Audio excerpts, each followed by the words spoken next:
കളക്ടറേറ്റിൽ ഉന്നതതല അവലോകന യോഗം ആരംഭിച്ചിട്ടുണ്ട്. വനംമന്ത്രി എ കെ ശശീന്ദ്രൻ ആ യോഗത്തിൽ പങ്കെടുക്കുന്നുണ്ട് എന്നുള്ളതും പ്രധാനപ്പെട്ട വാർത്തയാണ്. മുഖ്യമന്ത്രി ഓൺലൈനായി ആ യോഗത്തിൽ പങ്കെടുക്കുകയാണ്. എന്താണ് ഇനി വനംവകുപ്പിന്റെ തുടർ നടപടികൾ? ഇപ്പോൾ കടുവയെ കൃത്യമായി തന്നെ സ്പോട്ട് ചെയ്യുക കൂടി ചെയ്ത സാഹചര്യത്തിൽ എങ്ങനെയാണ് ഇനി തുടർ നടപടികളിലേക്ക് കടക്കുക? വളരെ വേഗം തന്നെ കടുവയെ കീഴ്പ്പെടുത്തേണ്ടതുണ്ട്, കൂട്ടിലാക്കേണ്ടതുണ്ട്, അതല്ല എങ്കിൽ മയക്കുവെടി വയ്ക്കേണ്ടതുണ്ട്. അങ്ങനെ എന്താണ് ഇനി ചെയ്യാൻ പോകുന്നത്? അതിലൊക്കെ വേഗം തീരുമാനമെടുക്കേണ്ട സമയം കൂടിയാണ്. ഉന്നതതല യോഗത്തിൽ അതിലൊക്കെ കൃത്യമായ തീരുമാനം ഉണ്ടാകുമെന്നാണ് നമ്മൾ കരുതുന്നത്. ഞങ്ങളുടെ പ്രതിനിധികൾ തുടരുന്നു. സുർജിത്ത്, ഇപ്പോൾ ഏത് വഴിയിലൂടെ കൊണ്ടുവരുമെന്നുള്ളത് നമുക്കും അറിയില്ല. അദ്ദേഹത്തോട് സംസാരിക്കുമ്പോൾ കാര്യമായ പ്രശ്നങ്ങൾ തോന്നുന്നില്ല എന്ന്, ശബ്ദത്തിലും തോന്നുന്നില്ല എന്ന് ബന്ധു പറഞ്ഞു. അദ്ദേഹവും അങ്ങനെ തന്നെയാണ് പറഞ്ഞത്. ഏതായാലും അത് ആശ്വാസം നൽകുന്ന വാർത്തയാണ്. ഇനി എങ്ങനെയാണ് ദൗത്യം പുരോഗമിക്കുന്നത്? അത് കൂടുതൽ എങ്ങനെയാണ്? സംഘാംഗങ്ങൾ അങ്ങോട്ടേക്ക് പോകുന്നുണ്ടോ? വിവരങ്ങൾ മറുഭാഗത്തു കൂടി, അതായത് മറ്റൊരു റോഡുണ്ട്. അതായത് പരിക്കേറ്റയാളെ കൊണ്ടുപോകാൻ ആ ഒരു വനമേഖലയുടെ ചെറിയ റോഡുണ്ട്. ആ റോഡ് വഴി കൊണ്ടുപോയിട്ടുണ്ട് എന്നുള്ള തരത്തിലുള്ളൊരു അനൗദ്യോഗിക വിവരം നമുക്ക് ലഭ്യമാകുന്നു. അതായത് ആശുപത്രിയിലേക്ക് ആണ് കൊണ്ടുപോയിട്ടുള്ളത്, മാനന്തവാടി മെഡിക്കൽ കോളേജിലേക്കാണ് ആ മറു റോഡ് കൂടെ കൊണ്ടുപോയിട്ടുണ്ട് എന്നുള്ള ഒരു വിവരം അനൗദ്യോഗികമായി ലഭിക്കുന്നുണ്ട്. നമുക്ക് കാര്യത്തിൽ വ്യക്തതയില്ല. നമ്മളത് വെയിറ്റ് ചെയ്യുകയാണ്. ഈ വഴിക്കാണോ കൊണ്ടുവരിക എന്നുള്ള കാര്യത്തിൽ ഒരു വ്യക്തത വന്നിട്ടില്ല. കാത്തിരിക്കുകയാണ് ആ വിവരം അറിയാൻ വേണ്ടി.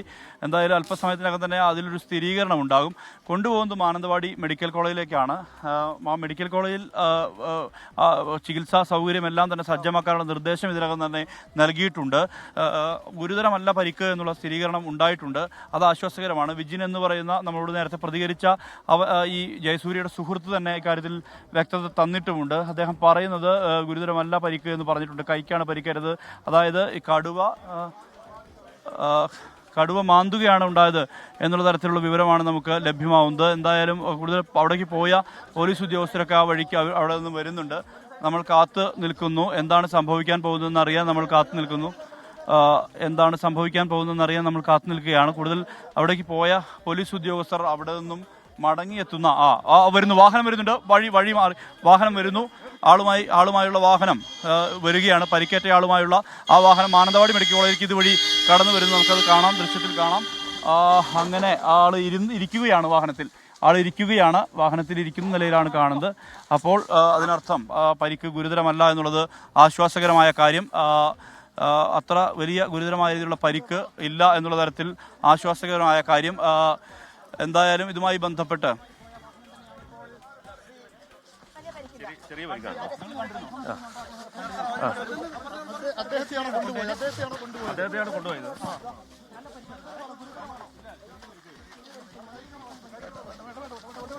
പരിക്ക് കാര്യമായ പരിക്കില്ല എന്നുള്ളത് അദ്ദേഹം സ്ഥിരീകരിക്കുന്നു. എന്തായാലും മറ്റ് പ്രശ്നങ്ങളില്ല, ആശ്വാസകരം.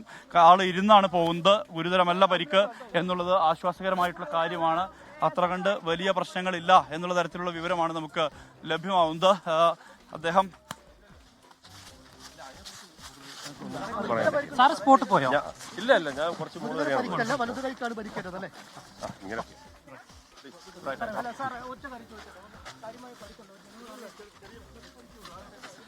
ചെറിയ പരിക്ക് മാത്രമേ ഉള്ളൂ എന്നുള്ള ആശ്വാസ വാർത്ത ഇവിടുത്തെ സ്റ്റേഷൻ ഹൗസ് ഓഫീസർ അഗസ്റ്റിൻ തന്നെ സ്ഥിരീകരിക്കുന്നു. അത്ര ഗുരുതരമായ രീതിയിലുള്ള പരിക്കില്ല എന്നുള്ളത് തന്നെയാണ് സ്ഥിരീകരിക്കുന്നത്. നമ്മൾ എന്തായാലും വലിയ ആശ്വാസകരമായ വാർത്ത. ഭയന്നു പോയിരുന്നു എല്ലാവരും. കാരണം ഈ ദൗത്യത്തെ അത് ഇത്തരത്തിലുള്ള സംഭവങ്ങൾ സാരമായി ബാധിക്കും. അതുകൊണ്ട് തന്നെ വലിയ ആശങ്ക എല്ലാവരെ സംബന്ധിച്ചുണ്ടായിരുന്നു. ഇവിടുത്തെ നാട്ടുകാരെ സംബന്ധിച്ച് എല്ലാവരെ സംബന്ധിച്ചുണ്ടായിരുന്നു. എന്തായാലും ഈ നാട്ടുകാർ തന്നെ വലിയ ആശ്വാസമല്ലേ ചേട്ടാ? തീർച്ചയായിട്ടും വളരെ സന്തോഷം. അങ്ങനെ ചെറിയ പരിക്കുകൾ നമുക്ക് വലിയ ആശ്വാസമുണ്ട്.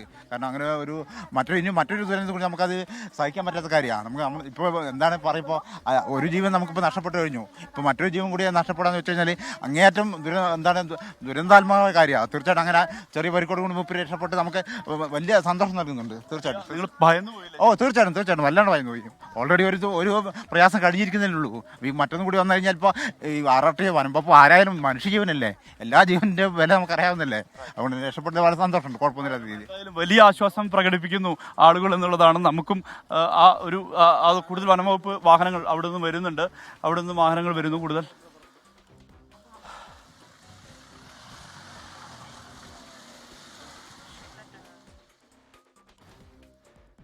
അപ്പോൾ വലിയ ആശ്വാസം തന്നെ. അതായത് വനംവകുപ്പ് ഉദ്യോഗസ്ഥർ തന്നെ പറയുന്നുണ്ട് വലിയ പ്രശ്നങ്ങൾ ഇല്ല, ഗുരുതരമല്ല പരിക്ക്. അതായത് ഇരുന്നാണ് അദ്ദേഹം പോകുന്നത്. അവിടേക്ക് വലിയ ആശ്വാസമുള്ള വാർത്തയാണ്. എന്തായാലും മറ്റ് പ്രശ്നങ്ങളില്ല എന്നുള്ളത് തന്നെയാണ് മനസ്സിലാക്കുന്നത്. എന്തായാലും ഗുരുതരമായ പരിക്കില്ല എന്നുള്ള ആശ്വാസകരമായ കാര്യം വ്യക്തമാകുന്നു. എന്തായാലും വലിയ ആശ്വാസം, അത്ര പ്രശ്നങ്ങളില്ല എന്നുള്ളത് തന്നെയാണ് നമ്മൾ മനസ്സിലാക്കുന്നത്. നമ്മൾ കാത്തു നിൽക്കുകയാണ്. ഇനി മാനന്തവാടി മെഡിക്കൽ കോളേജിലേക്കാണ്. ഏതാണ്ട് ഒരു 8 ഈ ചിത്രം വരുന്നത്, അതായത് ഈ കാണുന്ന ചിത്രം ജയസൂര്യയുടെ ചിത്രമാണ്. ഇതാണ് RRT അംഗം. ഇതാണ് അധികമായിട്ടില്ല, വെറും 6 മാസമേ ബീറ്റ് ഓഫീസറായിട്ട് ഈ സർവീസിൽ കയറിയിട്ടുള്ളൂ.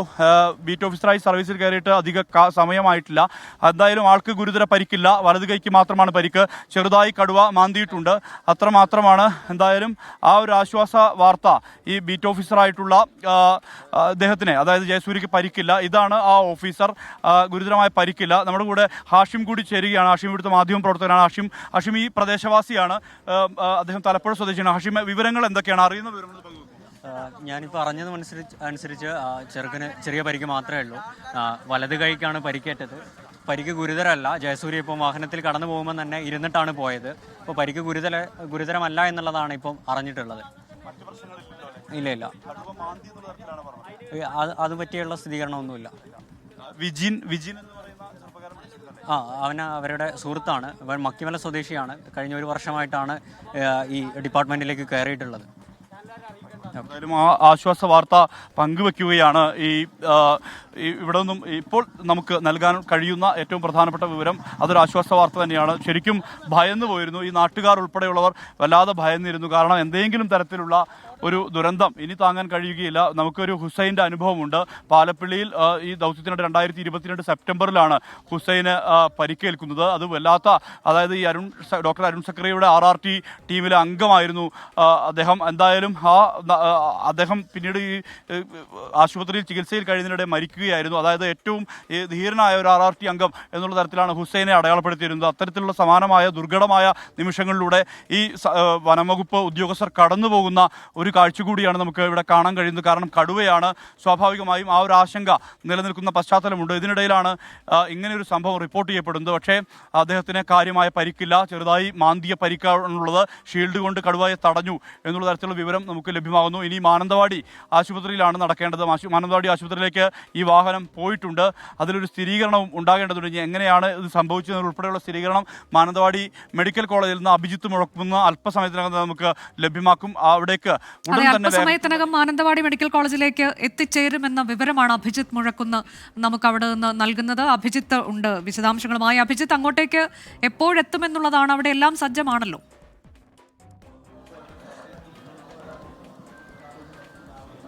തീർച്ചയായും അനുജ, ഏതാണ്ടൊരു 15-20 മിനിറ്റുകൾക്കുള്ളിൽ തന്നെ അദ്ദേഹവുമായുള്ള വാഹനം ഈ മാനന്തവാടി മെഡിക്കൽ കോളേജിലേക്ക് എത്തും എന്നാണ് നമ്മൾ മനസ്സിലാക്കുന്നത്. ഇപ്പോൾ വാഹനം അവിടെ നിന്ന് പുറപ്പെടുകയും ചെയ്തിട്ടുണ്ട്. ഏറ്റവും ആശ്വാസകരമായ കാര്യം അനുജ, അദ്ദേഹത്തിൻ്റെ പരിക്ക് ഗുരുതരമല്ല എന്നുള്ളത് തന്നെയാണ്. അദ്ദേഹത്തിൻ്റെ വലതു കൈക്കാണ് പരിക്ക് പറ്റിയത് എന്നും നമ്മൾ മനസ്സിലാക്കുന്നു. അങ്ങനെയാണെങ്കിൽ അത് ഏറ്റവും ആശ്വാസകരമായ കാര്യമാണ്. നേരത്തെ പല രീതിയിലുള്ള ഊഹാപോഹങ്ങൾ പ്രചരിച്ചിരുന്നു. പക്ഷേ അതൊന്നുമല്ല യാഥാർത്ഥ്യം. അദ്ദേഹത്തിൻ്റെ വലതു കൈക്ക് മാത്രമാണ് പരിക്ക് പറ്റിയത്. അദ്ദേഹം ഈ ഷീൽഡ് ഉപയോഗിച്ച് ഈ കടുവയെ തടുക്കുന്നതിനിടെ കൈക്ക് പരിക്കുപറ്റി എന്നുള്ളതാണ് നിലവിൽ ലഭ്യമാകുന്ന വിവരങ്ങൾ. ആശ്വാസകരമായ വാർത്ത തന്നെയാണ്. അല്പസമയത്തിനകം തന്നെ അദ്ദേഹത്തെ ഇവിടേക്ക് എത്തിക്കും, മാനന്തവാടി മെഡിക്കൽ കോളേജിലേക്ക് എത്തിക്കും. ഇവിടെ എല്ലാ സജ്ജീകരണങ്ങളും റെഡിയാണ്. ഏത് സാഹചര്യത്തെയും നേരിടാനുള്ള സജ്ജീകരണം അത് ഇവിടെ ഒരുക്കിയിട്ടുണ്ട്. മാനന്തവാടി മെഡിക്കൽ കോളേജിൽ സജ്ജമാണ്. മന്ത്രി OR കേളു ഉൾപ്പെടെയുള്ളവർ ഇവിടെയുണ്ട്. ജനപ്രതിനിധികളുണ്ട്, നാട്ടുകാരുണ്ട്. എല്ലാവരും ഇവിടെ മാനന്തവാടി മെഡിക്കൽ കോളേജിലേക്ക് എത്തുകയും ചെയ്തിട്ടുണ്ട്. മക്കിമല സ്വദേശിയാണ് ഇദ്ദേഹം. ഏതാണ്ട് 1 വർഷം മാത്രമാണ് അദ്ദേഹം ഈ ജോലിയുടെ ഭാഗമായിട്ട് എന്നും നമ്മൾ മനസ്സിലാക്കുന്നു. ഈ രാവിലെ ഏതാണ്ട് 8 പേരടങ്ങുന്ന സംഘമായാണ്, അങ്ങനെയുള്ള 8 സംഘങ്ങളാണ് ഈ പഞ്ചാരക്കൊല്ലിയുടെ വിവിധ മേഖലകളിലേക്ക് കടുവയ്ക്കാനുള്ള തെരച്ചിലിനായി പുറപ്പെട്ടത്. അതിനിടയിലാണ് ഉൾക്കാട്ടിൽ വെച്ച് ഇത്തരത്തിലുള്ള കടുവയുടെ ഒരു ആക്രമണം ഉണ്ടാകുന്നതും ഇദ്ദേഹത്തിന് പരിക്ക് പറ്റുകയും ചെയ്തത്. വലിയ ഒരു ആശങ്ക, വലിയൊരു സംശയമൊക്കെ തുടക്കഘട്ടത്തിൽ ഉണ്ടായിരുന്നു. പക്ഷേ അതൊക്കെ മാറുന്നു.